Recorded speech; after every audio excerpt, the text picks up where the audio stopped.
my brand new burner. Yeah, no. Oh, I won't break that one. Sorry, I don't normally let vets burn normally anyway, so you guys should be feeling very privileged, okay?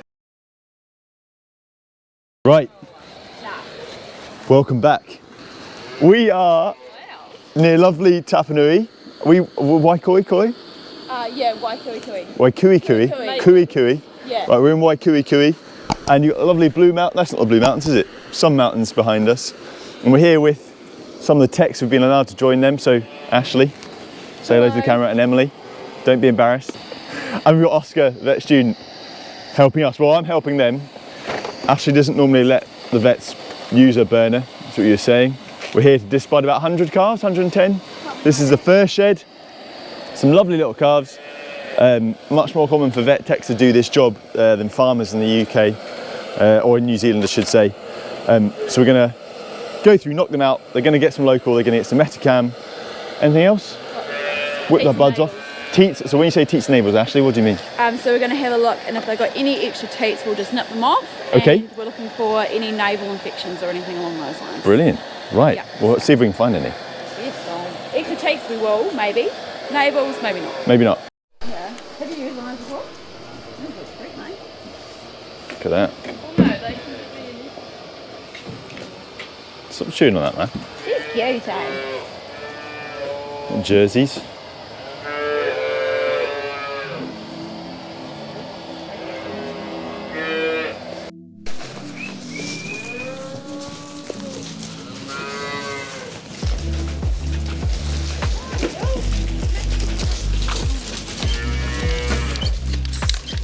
Looking out. There you go. No mucking about, Ash, is there? You should know that by now. So I don't around. There's going to be a lot of bleeping out on this video, isn't there? Yes. There's going to be a lot of swearing.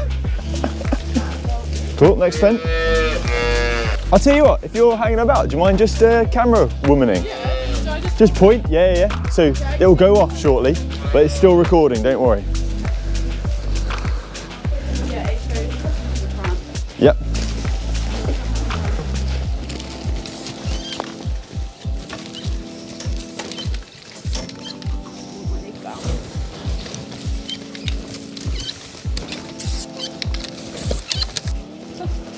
Actually, we might just knock the whole lot out. How many is in here, roughly? To speed things up and make things less stressful for the calves, they're going to get a sedative, specifically something called xylazine. In big groups like this, to make sure no one's missed and no one's double jabbed, all of those calves get sprayed with a stock marker as they're jabbed. Have you ever got a farmer with this, Ash? I've got myself. You got No, when the farmers are there, I'm very careful. So I don't want to send anyone to hospital. Oh, yeah.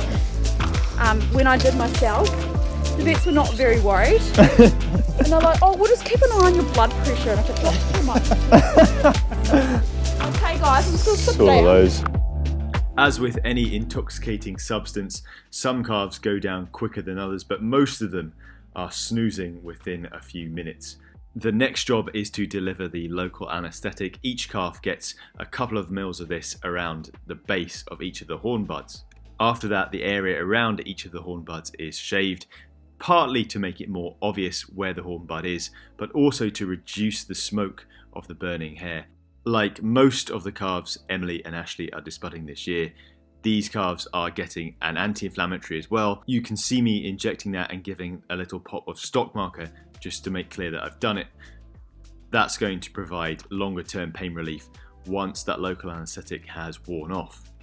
Giving an anti-inflammatory like this is not only great for the calf because it better controls the pain, but because that pain is better controlled, they get back to being a calf as soon as possible. That means they keep on drinking, they keep on growing.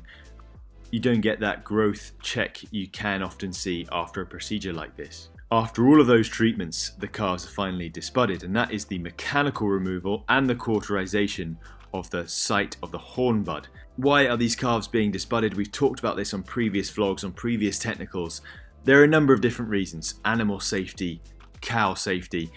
It's not for everyone, but on most commercial farms, and especially with reference to these dairy cattle which form fantastic little Viking horns, which could potentially do a lot of damage, there's often good reason to disbud calves. Now, I consider myself a pretty competent dehorner and disbudder. I've done plenty of cattle back home in the UK, but I must admit, going out with Ashley and Emily for this job did make me feel a bit like a contest winner. Looking back at the footage before some slightly creative editing, it's quite obvious they're doing about 3 to my 1. These girls really have it down. It's very slick. They need to be slick when they're doing the numbers they are. It was quite something. Do you tend to do anything before you leave, Ash? Do you just set any ones that are looking up? Yeah, like, so anything that's like lying bit down, flat. like 68 there, just pop Yeah. the heads around. Yeah.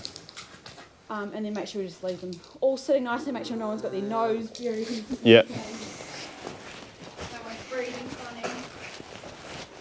That one maybe. Did you have any of those? No, I think I got all these ones. 59. Oh yeah, That's. she's the navel. Sit up a bit maybe. Bit better. There we go. All steady, man. Pretty good.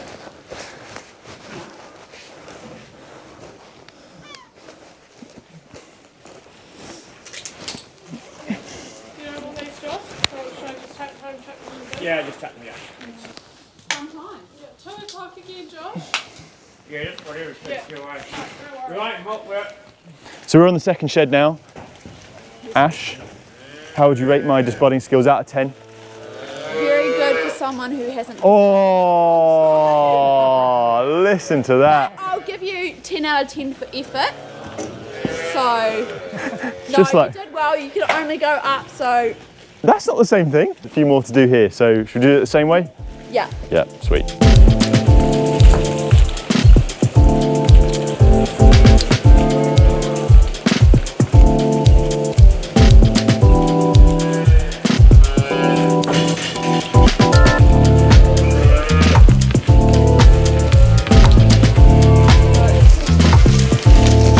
Yeah, it is a bit, isn't it? Tiny little calf that. That's off you.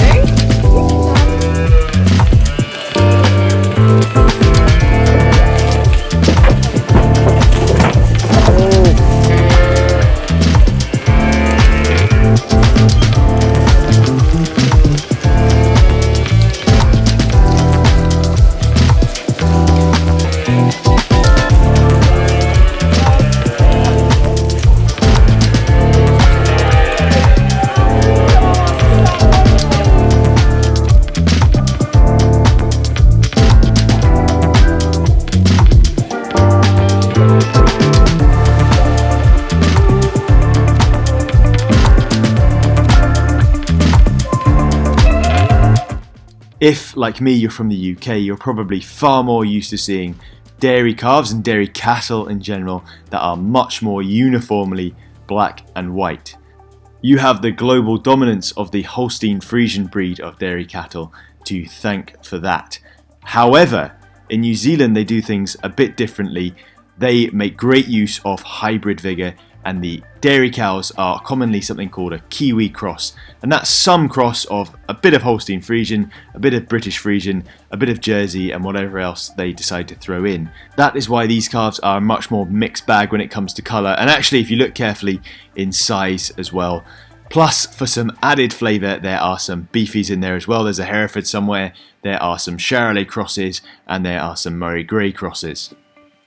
Going back to that Kiwi cross, the hybrid vigour is part of what allows that cow to be fertile and productive in a grass-based system. Plus, in my humble opinion, it makes for a much more interesting field of cattle to look at.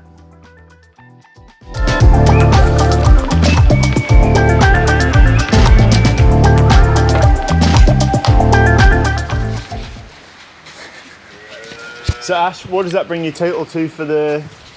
What does that bring your total to for the year so far, between you and Emily?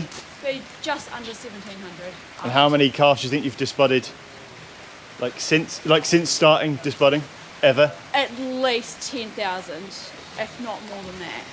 Easy. 10,000. Easy, yeah. Is that why you're a little bit better than me? A little bit. Just a little bit. Happy, Emily? Yeah.